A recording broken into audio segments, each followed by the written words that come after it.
네, 안녕하세요 여러분들. 역사는 최태성. 짜잔, 마지막입니다 여러분들. 와우. 오늘은 여러분들 무조건 이거 끝나고요, 뭐 어디 그 사이트 배달 음식 시켜가지고 떡볶이 먹읍시다. 오늘은 진짜 엄청나게 여러분들 스스로에게 축하해주고, 박수 보내야 될 날. 왜 스스로한테 그렇게 인색해요? 오늘 같은 날은 인색하지 마세요. 뭔가 본인한테 베풀어 주세요. 너무 대단한 일을 하지 않았습니까? 완강을 한 거 아닙니까? 그죠? 오늘만큼은 꼭 여러분 스스로에게 귀하다, 잘했다, 대단하다 박수 주면서 맛있는 음식 제공해 주시기 바랍니다. 왜? 돈이 없어? 내가 시켜줄까? 일로 와. 연구소로 와. 어쨌건 대단합니다. 자, 어떤 내용들이 마지막 기다리고 있을지 출발해 보도록 하겠습니다.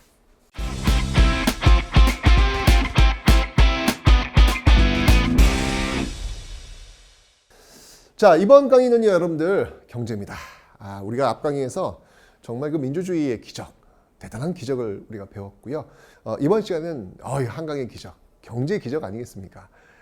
야, 정말 6.25 전쟁으로 우리는 정말 구석기 시대로 돌아갔어요. 아무것도 없는, 사람과 돌밖에 없는 그런 곳에서 정말 세계인들이 깜짝 놀랄 만큼 엄청난 경제 대국으로 성장을 했다. 이거는 기적입니다. 이건 정말 자랑스러워 하셔도 돼요. 아니, 이런 걸 국뽕이라고 하면 저는 하겠습니다. 이런 역사는 세계 인류사에서 많지 않아요. 자랑스러운 역사 맞습니다. 자, 우리의 그 앞세대들이 만들어낸 그 기적의 역사, 어떻게 만든 건지 한번 그 내용을 살펴보도록 하죠. 자, 우선 이제 이승만 정부부터 한번 살펴보도록 하겠습니다. 하나씩 볼 텐데, 이승만 정부 때는 이제 6.25 전쟁을 이제 거쳐가야 되기 때문에 너무너무 가난했던 그런 시기죠. 아이고. 그래서 그 당시 이제 원조 받으면서 살았던 그런 시대인데, 어쨌건 이승만 정부, 대한민국 정부가 수립되면서 해야 될 게 두 가지가 있다고 제가 설명드렸잖아요. 반민족 행위자들을 처벌하는 것, 그 다음에 농지개혁하는 것. 이 두 가지가 가장 중요하다고 제가 설명드렸습니다. 자, 여기 보시면 알겠지만 그 농지개혁을 지금 하는 거예요. 그러니까 재헌헌법에 의해서 규정이 되었던 그런 내용들입니다. 재헌헌법에서 농지개혁 하겠다. 근데 북한 같은 경우에는 무상몰수, 무상분배, 무상으로 이걸 다 해냈어요. 물론 나중에 이건 협동농정화 되기 때문에 사실은 어떻게 보면 의미가 없지만, 어쨌건 간에 무상몰수, 무상분배라는 소식이 들렸단 말이야. 그러면 이제 남쪽에서도 그럼 우리는 안 해? 라는 불만이 나올 수 있을 거 아니에요. 근데 우리는 자본주의 사회이기 때문에 사회주의 국가처럼 무상몰수, 이거 뭐 안 돼요, 이거는요. 그죠? 어떻게 해야 될까? 그 방법을 유상매입, 유상분배로 정합니다. 그러니까 어느 정도 그 토지 이상이 되면 돈을 정부에서 주고 정부가 수용을 하는 거예요. 그런 다음에 그 수용한 토지가 없는 농민들 나눠주는, 돈을 받고 나눠주는 그 유상분배 방식을 채택하게 된 겁니다. 여기 이제 북한하고 차이점이에요. 자, 유상매입의 그 기준, 3정보 이상이면 무조건 국가에 반납해야 됩니다. 이거 대단한 거 아닙니까, 여러분들? 이런 거 지금 할 수 있을 것 같아요? 예를 들면 4인 가족이 살고 있는데, 예를 들면 24평, 4인 가족이라 32평 이상은 무조건 다 정부가 매입합니다. 와, 이게 여러분 만약에 한다고 하면 이거 어찌 될까요? 와, 이 어마어마한 저항이 있지 않을까? 이거 쉽지 않습니다. 지금은 쉽지 않아요. 근데 이 당시에는 이게 가능했다는 이야기예요. 그래서 3정보 이상. 3정보 이상이면은 대략 한 1정보, 이게 사이즈가 매번 다르긴 한데, 운동장 한 3개 정도, 학교 운동장 한 3개 정도, 그 정도를 떠올리시면 될 것 같아요. 이 이상은 가지면 안 되는 거예요. 그래서 유상 매입하고요. 그걸 이제 나눠줍니다. 어떻게 나눠주냐면, 그 토지 가격을 어떻게 정했냐면, 1년에 만약에 그 토지에서 100가마를 생산을 해. 그러면 그 토지 가격은 150가마가 되는 거예요. 1년 생산의 150%니까. 그래서 이걸 5년 동안 분할해서, 그러니까 159만이니까 매년 30가마씩 내면 되겠네. 그죠? 100가마 생산해서 30가마씩 갚아 나가는 거죠. 그럼 그게 내 땅이 되는 거예요. 이런 방식으로 유상매입, 유상분배 이런 방식으로 해서 결국은 지주토작지를 소멸시켰죠. 왜냐면 이거는 자작농, 스스로 경작하고 있는 농민들을 만들겠다가 목표였기 때문에 이제 누구나 다 토지를 갖고 있는 거예요. 아, 이거 요즘 그 부동산 가격 난리잖아요. 또 젊은 청춘들은 이 부동산을 살 수 없는, 아파트 살 수 없는, 그러니까 일해가지고 월급으로는 살 수 없는 그런 상황이 되고 있는데, 한번 이런 좀 파격적인 뭔가가 좀 필요하지 않을까, 예, 라는 그런 생각이 들기는 합니다. 네. 어떻게 대통령 후보를 한번 나가볼까요? 자, 어쨌건 굉장히 지금 이게 우리가 좀 쉽게 얘기하고 있지만, 이거 엄청난 파격적인 어떤 그런 방법이었다라는 거 기억하시면 되겠습니다. 결국 이제 이것이 성공했어요.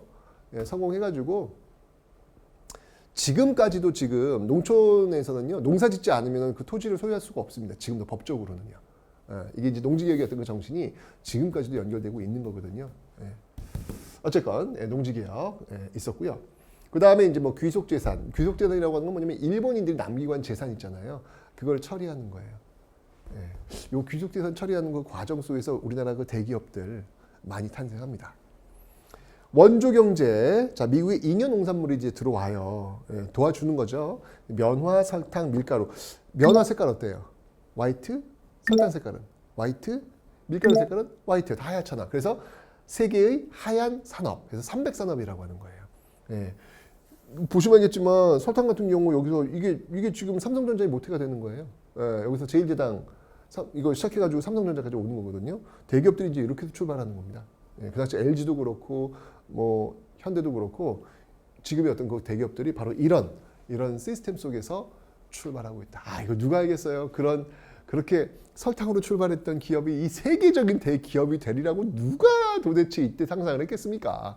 미국에서 남는 거 원조 받아가지고 그거 했던 그 회사가, 그죠? 기적이에요, 기적. 예, 정말 대단하다라는 이야기밖에 못하겠습니다. 어쨌건 이승만 정부 때는요 못 살았어요. 되게 너무 가난해가지고 원조 받으면서 그 과정에서 300산업이 발달했고, 예, 그리고 농지개혁을 시행하고 있었다라는 거 기억하시면 되겠습니다.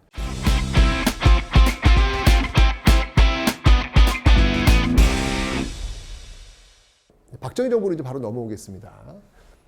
뭐 장면 정부는 뭐 바로 이 5.16 군사정비로 무너졌기 때문에 뭐라고 말하기 좀 그렇고요. 사실은 근데 장면 정부에서 그 경제개발 5개년 계획 뭐 이런 어떤 청사진은 이미 만들어져 있었어요. 그거를 이제 박정희 정부가 가져와가지고 살을 붙여가지고 성공을 시킨 것이죠. 자, 박정희 정부는요, 그게 60년대와 70년대로 나뉩니다. 정치도 그랬잖아요. 정치도 60년대. 뭐 어떻게 보면 좀 정상적으로 이제 가동이 되었던 시기였고, 70년대 유신 체제, 좀 비정상적으로 가동됐던 체계예요. 두 시기로 이렇게 나눌 수 있는데 경제도 역시 이제 그 시기로 좀 나눌 수 있을 것 같아요. 자, 먼저 60년대입니다. 1, 2차 경제개발 5개년 계획이 집행되었던 그런 시기인데, 자, 이 당시는 박정희 정부는 돈이 없어요. 예, 돈이 없다고 제가 말씀드렸잖아요. 박정희 정부는 어떻게든지 간에 5.16 군사정변이라는 정책 명분이 없는 상황 속에 출발했기 때문에 이거를 상쇄시키기 위해서는 경제개발을 해가지고 성공시키는 것밖에 없다고요. 근데 문제는 뭐냐면 돈이 없다고요. 그래서 중요한 거, 60년대는요 경공업에 집중할 수밖에 없어요. 경공업이라고 하는 건 뭐 신발, 옷, 뭐 가발 이런 거 만드는 거. 왜냐면 돈이 없으니까. 돈이 없을 때는 자본이 안 들어가는 그런 어떤 산업을 할 수밖에 없잖아요. 그래서 60년대는 이렇게 경공업 위주로 갔다. 여러분들 왜 지금 옷 같은 거 이렇게 택 이렇게 보면 뭐 메디인 뭐 베트남, 뭐 말레이시아, 뭐 인도네시아 뭐 이런 게 있잖아요. 그다음 그 나라의 어떤 싼 임금. 그래서 공장이 이제 거기로 가는 거예요. 그래서 물건 만들어가지고 거기 수출하는 거죠. 이때 우리가 그랬어요. 우리가 싼 임금 노동력을 가지고 물건을 만들어서 파는 거죠. 그래서 그 당시 메드 인 코리아, 이게 옷 같은 데 보면 메드 인 코리아 굉장히 많았던 거예요. 근데 지금은 메드 인 코리아 없어요. 비싸. 메드 인 코리아 지금 비싸. 너무 비싸서 여기서는 그 옷을 만들 수가 없어요. 단가가 안 맞아요. 그죠? 그러니까 이제 결국은 이제 디자인 같은 거 이런 것만 잡고 이제 뭐 베트남이나 이런 쪽으로 하청을 주는 것이죠. 그럼 메드 인 베트남이 되는 거예요. 택 보면 그렇게 나오는 겁니다. 자, 어쨌건 우리가 이제 그랬다는 거예요. 우리가 경공업 위주로 했는데, 이 당시엔 그 저임금 저고가, 굉장히 임금을 낮추고 예, 쌀도 굉장히 싸게. 왜냐면 임금이 낮은데 쌀값이 올라가 버리면 임금 올라가면서 이게 유지가 안 되잖아요. 그래서 저임금 저고가를 딱 잡아놓죠. 그러면 정부 주도가 이제 이런 수출을 주도하는 어떤 그런 모습을 보이고 있는데, 아까도 이야기했지만 돈이 필요했어요. 그 돈을 하기 위해서 일본의 그 사과가 없음에도 불구하고 한일 수교를 맺게 되었다라고 말씀을 드렸고요. 베트남에 또 파병을 했죠. 예, 베트남 파병해가지고 돈을 또 갖고 왔고, 미국으로 또 지원받았고, 독일에 또 이제 보낸 거예요. 보내가지고 광부 간호사, 이분들 정말 그 독일인들이 들어가지 않는 그 깊은 땅 속으로 들어갔고, 독일인들이 지금 꺼리고 있는 시신 닦는 거, 거기부터 출발해가지고 이분들의 인건비 이걸 담보로 잡아가지고 차관을 빌려오는 이런 모습들이 보이게 되는 것이죠. 정말 60년대 보면은 가슴이 짠해요. 예, 돈이 없고 가난하다 보니까 욕 먹는 거예요. 사실 이 한일 수교는 욕 먹을 수밖에 없는 그런 구조. 일본이 지금 사과를 안 했는데, 그럼에도 불구하고 박정희 정부 입장에서는 일단은 돈이 필요했던 것이죠. 베트남 파병, 이게 또 우리나라 군인들 가가지고 얼마나 또 많이 죽었습니까? 그럼에도 불구하고 또 이렇게 돈을 좀 확보해야 되기 때문에, 예, 이렇게 해서 60년대에 돈을 확보하는 어떤 그런 모습들. 자, 그걸 바탕으로 해서 이제 경부 고속도로가 이제 깔리는 거예요. 경부 고속도로. 제가 매일 아침마다 이용하고 있는데요. 이건 경부 고속도로가 아니에요. 너무 막혀. 저 판교 나갈 때마다 돌아보는 것 같아요. 한남대교를 못 가겠어 도시에. 너무 막혀가지고. 네, 그거 보면서 이때 그냥 경부 고속도로 안에 32차선. 그때는 가능했잖아. 그때 32차선은 그냥 서울부터 부산까지 빡 줄었어야 되는데, 지금은 땅값이 너무 많이 올라가지고 불가능하잖아요. 그죠? 어쨌건, 예, 이때 이제 이런 자금을 가지고 경부 고속국도를 했다. 그리고 이제 새마을운동도 이때 전개가 돼요. 여기 70년입니다. 70년. 60년대와 70년 넘어가는 그 경계선상. 근데 이 과정에 또 아픈 사건이 있었어요. 바로 전태일 부신 사건. 전태일 부신 사건은 제가 얘기했잖아요. 이게 저임금에 의해서 이게 지금 작동되고 있는 거였거든요. 그러니까 노동자들의 그 인권 이런 것들이 제대로 보호되지 않는 상태였죠. 예를 들면은 전태일 같은 경우에는 그 청계천 거기서 이제 시다 옷감을 경공 위주였으니까 옷감 같은 거 재단하고 이제 그런 어떤 재단사 그 역할을 하는데, 같이 일하고 있는 그 어린 여성 노동자들, 뭐 중학교 고등학교별 나이거든요. 그때는 이제 여성들한테 교육 같은 거 잘 안 시켰기 때문에 집에서 그냥 서울 올라가가지고 돈 벌어가지고 그 돈 보내가지고 집안에서 뭐 아빠 엄마 약값 쓰고 동생들 학비 되고 막 이랬단 말이죠. 근데 노동이 너무 하루에 14시간, 16시간 노동을 해요. 그러니까 이때 이제 전태일이 뭐라고 주장했냐면, 주장을 보면 너무 황당해. 일요일은 쉬게 해주세요. 뭐야? 일요일을 못 쉰 거야, 그러니까. 하루에 12시간만 뭐야? 지금 8시간 노동이잖아요. 그죠? 12시간도 좋다는 거야. 얼마나 일을 많이 했으면. 그러니까 정말 결국은 근로기준법대로만 좀 우리가 좀 살도록 해달라라고 해가지고 결국 분신을 통해 가지고 자신의 의지를 보여주었던 모습들. 지금 주 52시간제, 뭐 8시간 노동, 뭐 주 5일제, 뭐 이런 어떤 뭐 주휴수당, 뭐 이런 것들이 물론 더 좋은 노동 조건을 만들어야 되겠지만, 지금 우리가 갖고 있는 이 노동 조건의 어떤 출발은 바로 이런 분들이 싸워 주었기 때문에 이런 것들을 우리는 지금 얻을 수 있는 겁니다.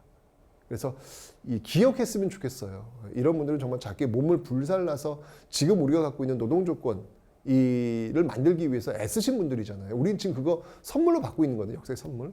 그러니까 기억해야 되는 건 뭐 그 선물을 누리고 있는 우리들의 의무가 아닐까, 그런 생각이 듭니다. 어쩌건 이게 60년대, 70년 넘어가면서 벌어졌던 그런 모습들 기억하시면 되겠습니다. 자, 그러다가 이제 70년대로 옵니다. 70년 오면 3, 4차 경제개발 5개년 계획이 되는데, 자, 이때는 이제 60년대 어느 정도 자본이 좀 축적이 됐어요. 옷 팔고, 신발 팔고, 가발 팔고 그래가지고 돈을 좀 모았단 말이야. 모으니까 이제 70년은 전략을 바꿔요. 자, 이제 이 모은 돈을 좀 덩치 큰 데다 투자를 한번 해보자. 이게 바로 이제 중화공업. 대표 중에 지금 포스코, 포항제철. 덩치 크잖아요. 옷 만드는데 신발 만드는 데가 아니라 이제는 철을 생산해내는 것이죠. 이런 중화공업에 투자를 하기 시작하는 거예요. 신의 한 수였죠. 이 70년대 이 단계가 없으면 지금의 우리 대한민국의 경제가 과연 있을까라는 생각이 들면 굉장히 전략적으로 우수했다라고 볼 수 있겠습니다. 이러면서 드디어 70년대 수출 100억 불을 달성합니다. 뭐 지금하고 비교하면 진짜 말도 안 되는 그런 액수지만 이 당시에 우리가 수출을 통해서 돈을 벌었다. 이건 엄청난 거거든요. 저도 기억나요. 저희 집이 이게 굉장히 좀 이렇게 집안 형편이 안 좋았거든요. 안 좋았는데 제가 고등학교 2학년인가 3학년, 네, 그래요. 고등학교 때 저희가 이제 집이 이제 말아먹어가지고 할 게 없어요. 그래서 그 당시에는 복덕방이라고 있었어요. 지금은 이제 공인중개사 다 있지만 그 당시에 복덕방, 그냥 책상 하나 갖다 놓고 하는 거예요. 거기서 매매를 한 건 했나? 전세를 한 번 했나? 그래서 그때 그 복비가 이제 들어와요. 부모님이 그거 갖고 처음으로 돼지 불고기 회식을 했던. 우리 가족사에 있는 첫 번째 그 장면이에요. 회식 장면. 아직도 제가 잊지를 못합니다. 네. 지금이야 뭐 가족들 회식을 뭐 얼마든지 할 수 있지만 그 감흥이 없어요.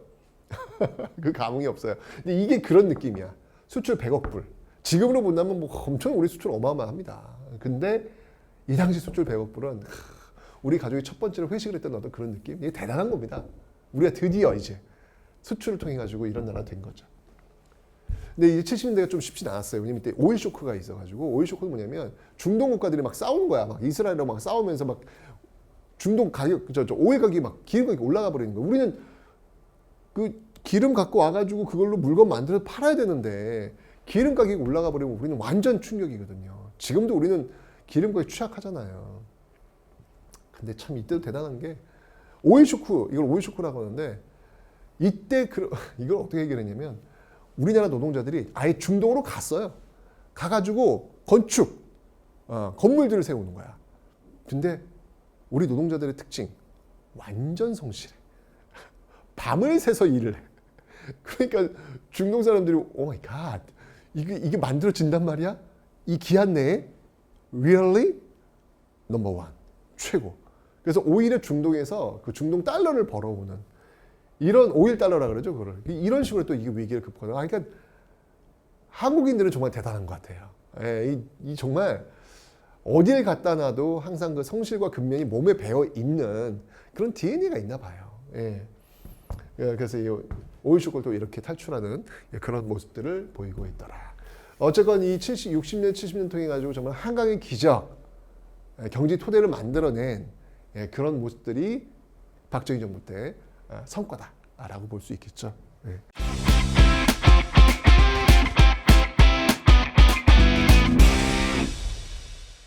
자, 그러면서 이제 다음 정부로 이제 들어옵니다. 전두환 정부. 자, 이 전두환 정부 때 되면요, 세계적인 아주 호황기예요. 우리가 진짜 운이 좋았어. 3조 호황이라 그래가지고 저금리, 저달러, 저유가야. 우리는 기름이 비싸면 안 되거든. 근데 기름 싸. 게다가 달러도 싸게 빌려올 수 있어. 금리도 싸. 그러니까 우리는 돈을 빌려가지고 투자를 해가지고 막 공장을 지을 수 있는 어떤 그런 기반, 너무 좋은 환경이 만들어진 거예요. 이게 3조 호황의 시대입니다. 근데 이렇게 잘 나가기는 했지만 이제 서서히 이제 선진국들도 우리 대한민국은 좀 이렇게 예외로 봐줬거든요. 개발도상국가고 열심히 일하니까 그래, 너희들은 좀 봐줄게. 좀 많이 봐줬는데 이쯤 되니까 뭐야, 대한민국 너무 많이 컸는데 봐주기가 좀 이제 부담스러운 거예요. 그러면서 이제 서서히 선진국 기준을 적용하려고 시도를 합니다. 이게 이제 우루과이 라운드 협상이라는 거예요. 개방을 하는 거예요. 우리는 그거는 수입 안 됩니다. 우리는 이거 수입하면 이거 만드는 사람들 죽기 때문에 우리는 안 됩니다. 봐주세요. 봐줬거든. 근데 이제 안 봐주겠다는 거예요. 똑같이 경쟁하라는 거예요. 미국 노동자와 한국 노동자 똑같이 경쟁하라는 거예요. 개방하라는 거예요. 그래서 이제 이때부터 이제 이런 그 개방, 압박이 이제 오게 되는 거였고, 최저임금법이라는 게 또 이제 이때 만들어지죠. 전두환 정부 때. 그 최저임금 지금도 오고 있지 않습니까? 그죠? 올해 최저임금이 얼마입니까? 뭐 9,000원 정도 되지 않나요? 네. 아직 10,000원은 지금 돌파를 아직 못했어요. 어쨌건 이런 최저임금법들이 이렇게 이때 만들어지고 있더라라는 것이죠. 자, 그렇게 있다가 노태우 정부 때 이제 지나가고요. 바로 김영삼 정부 때 되면서 이게 이쯤 되면 이제 우리나라가 자본주의 시스템이 좀 갖춰집니다. 그래서 먼저 제일 중요한 게 금융실명제. 저는 이때 대통령 긴급명령이 이제 발표되더라고요. 저 전쟁 난 줄 알았어요. 갑자기 대통령이 긴급명령을 하겠다는 거예요. 그래서 그 기자회견 하는데 뭐야? 무슨 전쟁 난 거 아니야? 했는데 그때 금융실명제를 전격적으로 단행합니다. 이 금융실명제 뭐냐면 저 기억나요. 그 이전까지만 해도 우리 집 그 가족들 이렇게 통장 같은 거 만들 때 그냥 뭐 큰별 가족 뭐 이런 식으로 통장을 만들었던 기억이 나요. 지금은 큰별 가족 이런 이름으로 통장 못 만들어요. 항상 사람 이름으로 통장을 만들어야 되거든요. 지금은 이게 이제 이때부터 된 거예요. 왜냐면 이렇게 되면 큰별 가족의 그 돈은 누구 돈이야? 모르지 뭐. 그러니까 검은 비자금이 만들어질 수 있단 말이죠. 근데 이 금융실명제가 딱 되면서 사람한테 딱 돈이 연결되기 때문에 이제는 그런 게 불가능한 거예요. 그러니까 이걸 전격적으로 단행한 거죠. 왜냐면 이걸 전격적으로 단행하지 않으면 돈이 사라질 수 있잖아. 지하로 돈을 찾아가지고 어딘가 묻어버릴 수 있잖아요. 그래서 그걸 막기 위해서 전격적으로 그냥 금융실명제를 실시해버린 것이죠. 그렇게 되면서 우리가 드디어 이제 선진국 클럽에 가입을 한 거예요. 이게 김영삼 정부입니다. 대단한 거죠. 우리가 선진국 클럽에 가려면 근데 조건이 있죠. 개방해야 돼요. 선진국이 됐기 때문에 개방해야 돼요. 근데 이게 너무 일렀나? 너무 일렀나? 우리가 아직까지 선진국까지 가긴 좀 너무 일렀나? 이게 이제 문제가 되면서 IMF 사태로. 와, 저는 이때 이게 이거 자본주의가 이렇게 취약한 거야? 진짜 한순간이더라고요. 우리나라 달러가 없대. 달러가 없으니까 우리나라 그 화폐 가치가 막 떨어지는 거예요. 막 인플레이션 막 엄청나게 오고. 뭐야? 이거 어떻게 되는 거야? 했던 그런 기억이 나요. 네, 외환 부족 사태. 근데 참 이거를 또 극복을 해냅니다. 김대중 정부도 와가지고 이 IMF 사태가 여기 김대중 정부의 숙제는 이거였어요. 이게 사실은 정권 교체가 이루어지는 거거든요. 한 번도 평화적인 정권 교체가 이루어진 적이 없어요. 현대사에서는요. 왜냐면 정권 교체 이승만 정부에서 장면 정부도 혁명에 의해서 이루어진 거잖아요. 그죠? 그리고 계속해서 온 거예요. 한 번도 야당이 정권을 가져간 적이 한 번도 없었어요. 평화적으로. 그런데 김대중 야당 정부가 처음으로 들어서 평화적으로 방법으로. 근데 그 이유가 뭐였냐? 나라가 망했어. 정부 여당에서 지금 나라 말아먹은 거지. 그러니까 결국은 김대중 정부, 야당 정부, 평화적인 정권 이양이 이루어지게 되었던 것이죠. 이 김대중 정부의 핵심은 뭐냐면 이거 IMF 사태 극복하는 거예요. 근데 이때 참 또 놀라운 게 있네. 금모기 운동이라는 게 있는데 이게 제2의 국채보상 운동이라고 하는 건데 이게 왜 대단한 거냐면 자 나라가 지금 위기 상태가 됩니다. 지금 여러분들 베네수엘라 같이 가보시면 알겠지만 베네수엘라 가시면 여러분들 베네수엘라 화폐를 가지고요 가방을 만들어요. 왜냐면 화폐 가치가 없기 때문에 거기서 뭐 빵을 하나 사려고 그래. 그럼 리어카에다가 돈을 이딴만큼 실어갖고 가가지고 빵 하나 바꿔야 되는 거예요. 돈 가치가 없는 거예요. 이런데 여러분들 살아남으려면 뭐 있어야 되는지 알아요? 금을 갖고 있어야 돼요. 무조건 금은 세계 통용이기 때문에 금을 갖고 있어야 돼요. 그러니까 무슨 일이 있더라도 나라 망했을 때 금만 갖고 있으면 살아남을 수 있어요. 금으로 뭐 달러를 바꾸든지 뭘 할 수 있으니까. 그러니까 이 IMF 사태가 벌어지면 정상적인 모습은 뭐냐면 사람들이 어떻게든 금을 가져가려고 노력해야 되는 거예요. 그게 정상적인 경제 움직임이 돼야 되는 거야. 근데 이게 웬일이야? 한국 사람들이 금을 내놓고 있대. 그러니까 외국 사람들한테는 이건 뭐 언빌리버블이야. 뭐 미친 거 아니야? 아니 나라가 망해가고 있는데 지금 금을 쥐고 있어야지 금을 내놓는다고? 야 이게 정말 대단한 것 같아요. 저희 집도 이때 금 다 내놨거든요. 아이고 그 금이 있으면 지금 얼마인데. 이게 진짜 한국의 저력이 아닌가 라는 생각이 듭니다. 근데 IMF는 우리한테 고통을 줬어요. 진짜 저는 이게 97년에 제가 졸업을 했거든요. 2월 달에 제가 졸업을 했고 이게 이제 7월인가 8월에 터졌어요. 저는 이미 취업을 한 상태였고 사실 이 IMF 이전까지는 저는 비정규직이라고 하는 계약직이라고 하는 단어 자체가 존재하지 않았어요. 이때는 그냥 대학교 4학년이 되면 대학교 캠퍼스에 기업들이 와요. 그래서 이렇게 천막 치고 우리 회사 오세요 하고 뭐 자랑하고 막 그래요. 삼성 그때 추천서가 오면 그 추천서가 곧 입사 원서나라고 생각하시면 돼요.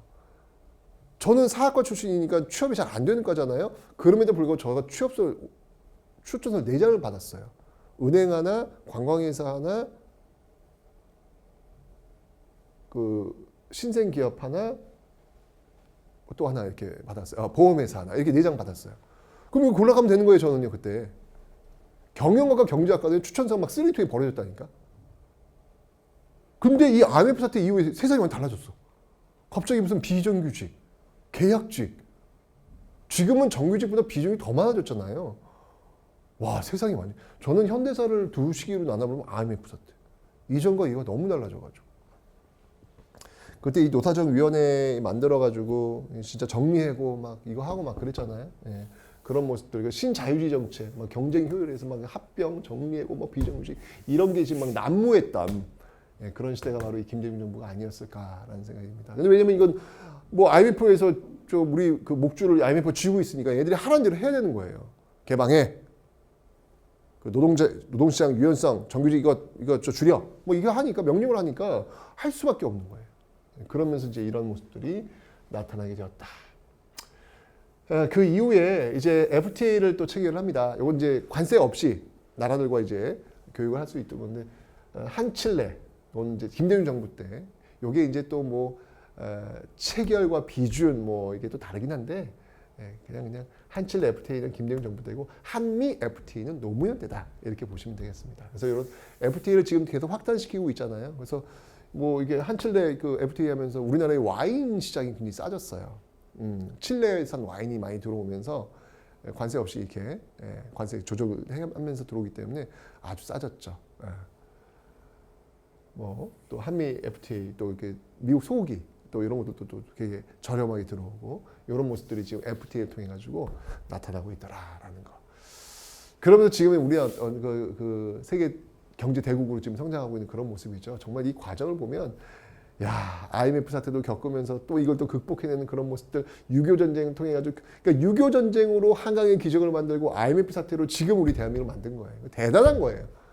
정말 저는 영웅들이야. 이 시대를 살아온 사람들은 정말 영웅들이야. 이 대한민국을 만드는데 정말 허리띠 졸라매고 이 열심히 살았던 이 사람들의 정말 헌사, 이게 지금 역사가 아닐까라는 그런 생각이 듭니다. 감사해요. 진짜 감사해요.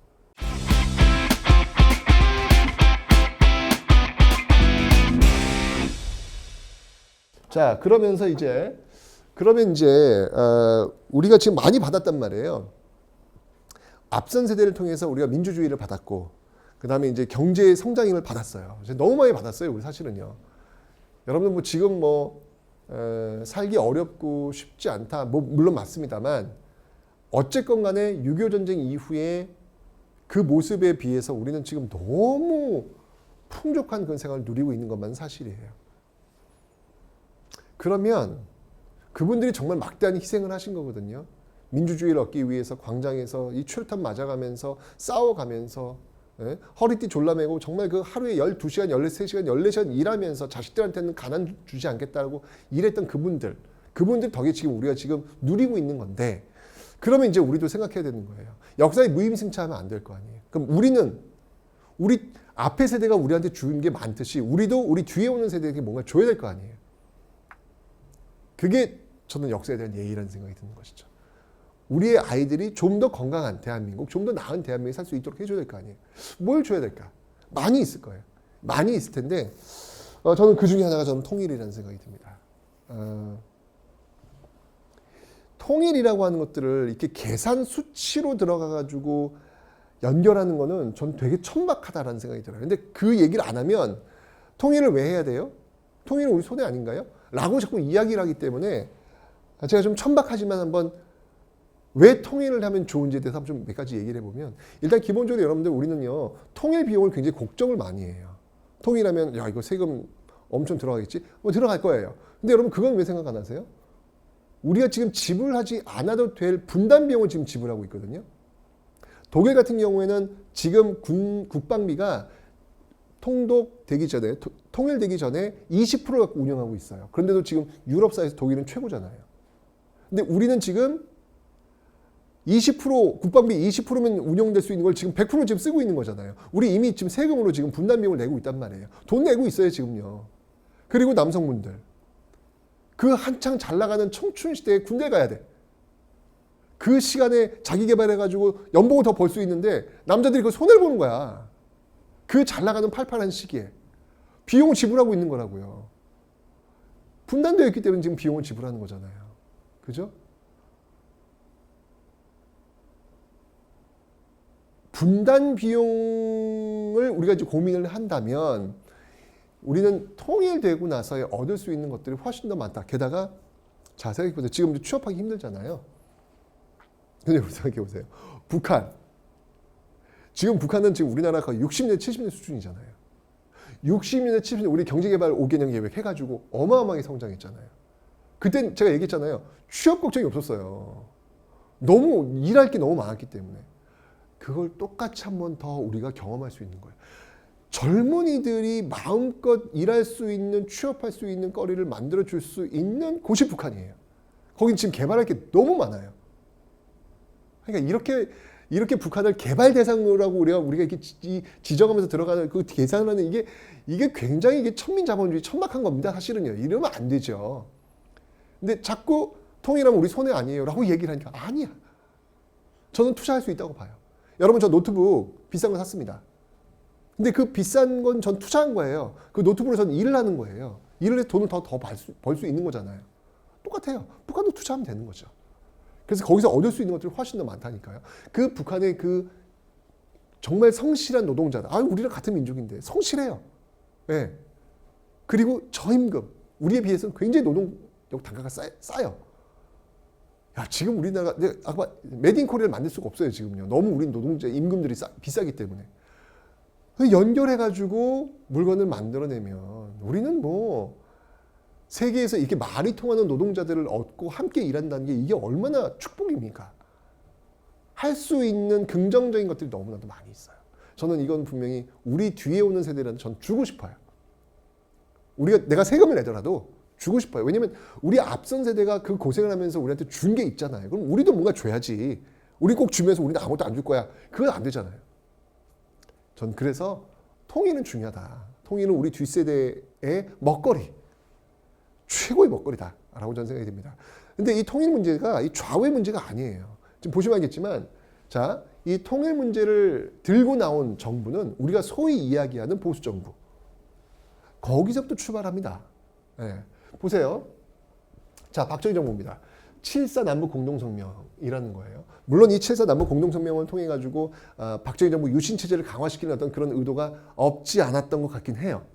하지만 어쨌거나 7.4 남북 공동성명이 왜 중요하냐면 남북이 통일되는 원칙을 정했다는 거예요. 그 원칙이 뭐냐면 통일 3대 원칙, 자주평화 민족 대단결. 이 방식에 의해서 통일하겠다는 원칙을 정한 것이고 이건 지금까지도 유효해요. 박정희 정부의 업적이라고 볼 수 있어요.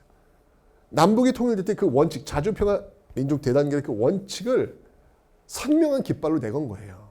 우리가 통일할 수 있다라고 하는 그 깃발을 내건 거예요. 이 전까지만 해도 정말 으르렁 정말 나는 이제 북한 사람들은 늑대인 줄 알았어. 어렸을 때 방공기법 자랐거든요. 그랬던 어떤 분위기를 하나가 될 수 있다는 가능성을 다시 던져준 거죠. 박정희 정부 출발한 거예요. 네. 남북 적십자회담이 열렸고요. 그래서 중앙정보부장 이우락이 북한으로 넘어갔죠. 와, 그래서 김일성을 만난 거예요.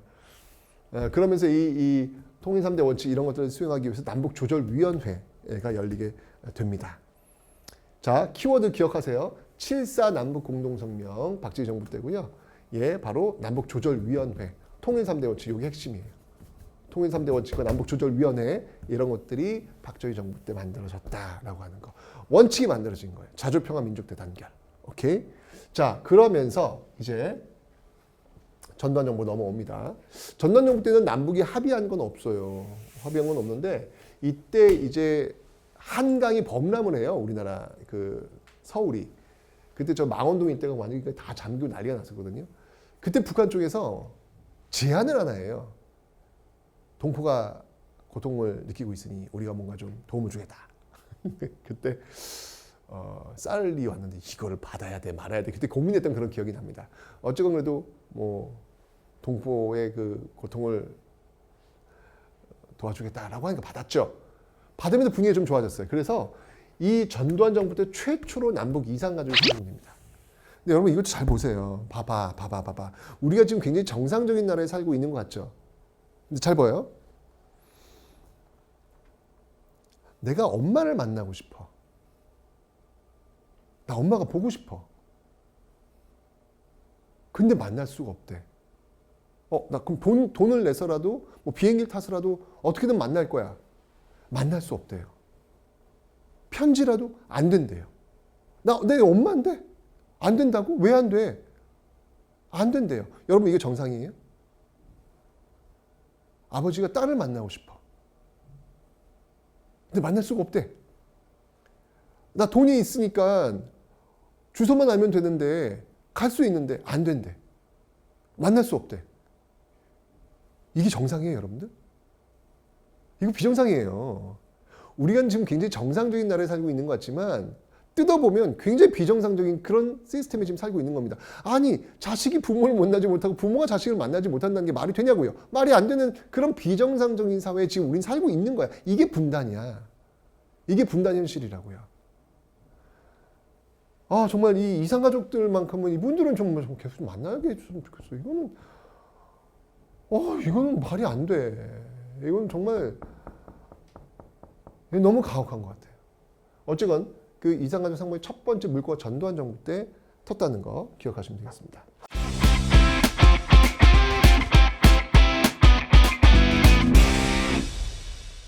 자, 그러다가 노태우 정부로 가볼게요. 노태우 정부는 이제 북방 정책을 통해 가지고 사회주의 국가들과 수교하는 어떤 그런 모습도 많이 보이잖아요. 이 과정 속에서 남북 관계도 굉장히 좋아져요. 자, 아까 박정희 정부도 뭐 일종의 보수 정부라고 할 수 있는데 노태우 정부도 역시 보수 정부 아니겠습니까? 여기서도 통일 얘기하는 거예요. 그러니까 제가 다시 한번 얘기하지만 통일은 좌와 우의 문제, 진보 보수의 문제가 아니라 이건 민족의 문제예요. 어떤 정부가 들어서든지 간에 통일은 과제일 수밖에 없어요. 통일을 외면할 수가 없다고요. 노태우 정부도 역시 이제 앞에서 박정희 정부가 그 3대 원칙, 자주평화 민족 대단결 원칙을 밝혔잖아요. 이걸 좀 더 구체적으로 설명을 합니다. 이게 남북 기본합의서예요. 자, 그 남북 고위급 회담이 열려요. 근데 중요한 게 뭐냐면 그 7.4 남북 공동성명은 비공식적으로 아주 몰래 이루어진 거고 이 노태우 정부 때는 이건 공식적으로 지금 이루어지고 있다는 얘기예요. 7.4 남북 공동성명의 키워드가 남북조절위원회라면 노태우 정부 때는 남북 고위급 회담이 키워드가 되는 겁니다. 자, 관계를 설정해요. 남북의 관계가 어떤 나라냐? 잠정적 특수관계로 규정을 합니다. 여러분들 일본과 우리나라가 어떤 관계예요? 일본이 우리나라는 우리나라지 무슨 관계야? A와 B의 나라였잖아요. 그런데 조선민주주의인민공화국하고 대한민국은 그 A와 B의 나라 개념이 아니란 얘기야. 잠정적인 특수관계를 규정을 해요. 이건 통일을 염두에 두고 있다는 이야기죠. 그리고 남북의 교류를 민족 내부 교류로 규정을 합니다. 우리나라와 일본이 교류를 해. 그건 어떤 교류지? 뭐 수출, 수입, 나라와 나라 사이의 교류지. 그런데 남북의 교류는 그렇게 안 보는 거예요. 민족 내부 교류를 보는 거예요. 이 관계 설정을 하는 거예요. 남북 기본 합의서에서. 남북이 이렇게 합의를 본 거예요. 자, 근데 이 남북 기본 합의서 나오기 배경에 유엔 동시가입을 먼저 합니다. 유엔 동시가입이 1번, 남북 기본 합의서 2번, 그다음에 한반도 비핵화 공동선언. 아주 이 한반도의 분위기가 정말 좋아진 거. 한 단계 또 업그레이드 된 거예요. 박정희 정부 때보다 한 단계. 물론 이제 또 닫혀요. 닫히지만 저는 시간이 지나면서 또 열리고 또 업그레이드. 또 닫힐 거야. 근데 또 열리고 또 업그레이드. 조금씩 우리는 나아가고 있어요. 네, 통일로 나아가고 있습니다. 이게 노태우 정부 때. 그러다가 이런 어떤 것들을 바탕으로 해서 실질적인 교류가 이루어진 게 이제 김대중 정부 때. 대단하죠. 이 햇볕 정책의 그 과정 속에서 정주영 명예회장이 솥대를 몰고 휴전선을 넘는 그 트럭에다가 사실은 그냥 배에다가 싣고 그냥 한 방에 갈 수 있잖아요. 일부러 트럭 하나에 소 한 마리 싣고 넘어갑니다. 수백 마리를 싣고 넘어가는 정말 그 우리나라 통일 역사를 쓰면은 그 퍼포먼스, 어마어마한 퍼포먼스 한 페이지에 쓴 거예요. 그리고 금강산 해로 관광이 또 열리긴 죠. 금강산은 이제 바다 배를 통해서 가게 되는 이런 분위기 속에서 드디어 최초의 남북 정상회담이 열려요. 이게 바로 6.15 남북 공동선언의 배경이 아니겠습니까? 최초의 남북 정상회담. 저는 이때 저희 반에서 저 수업을 할 때 이때는 수업을 중단했어요. 왜냐하면 남북 정상이 만나면 이거는 역사가 될 거라고 저는 생각이 들었습니다. 역사가 되는 장면이다. 이 역사가 되는 장면은 목격을 해야 된다라고 해가지고 저희 반뿐만 아니라 그때 저희 전 모든 반 학교가 딱 수업 딱 멈추고 TV를 봤다. 그래서 김정일, 김대중 이 두 정상이 만나는 그 장면을 목격했던 그런 장면. 이게 아주 대단했죠.